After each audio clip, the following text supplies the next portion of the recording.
Au Lesotho, le gouvernement a annoncé le report de la présentation du budget fiscal 2022-2023 devant l'Assemblée nationale.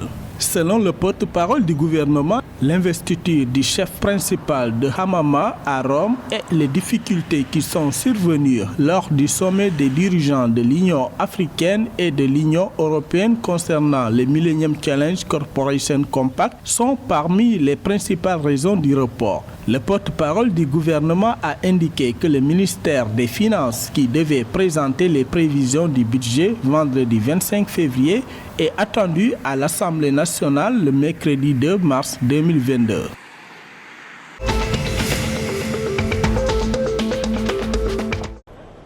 L'État de l'Angola a annoncé vendredi 25 février des prévisions d'une reprise économique allant jusqu'à 2,4% de produit intérieur brut PIB de l'activité économique au cours de l'année 2022. S'exprimant lors de la cérémonie d'ouverture de la session de présentation de la feuille de route du secteur public des entreprises, le ministère chargé de l'économie a indiqué que les prévisions partent d'une croissance de 1,3% dans les secteurs pétrole et gaz et dans le secteur non pétrolier de 3,1%.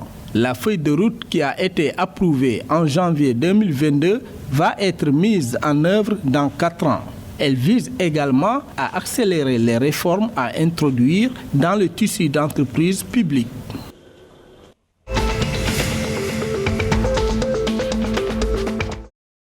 En Afrique du Sud, les services du Trésor national ont instruit vendredi 25 février à tous les organes de l'État à ne pas publier de nouveaux appels d'offres.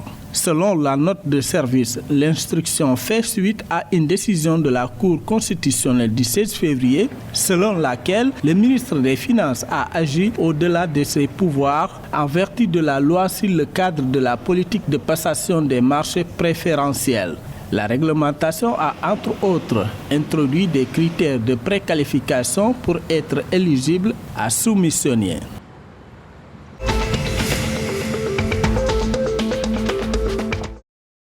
Pour faire face aux inondations déclenchées par de fortes pluies ces derniers jours, le gouvernement gambien a annoncé la nécessité de mobiliser la somme de 800 millions de kwacha. Faisant une déclaration devant l'Assemblée nationale, la vice-présidente de la Zambie relève que ce montant va servir à mettre en œuvre des activités de préparation et répondre aux catastrophes pendant la saison des pluies 2021-2022. Il faut rappeler que les fortes pluies survenues le 14 février 2022 ont affecté plus de 7000 ménages à travers le pays.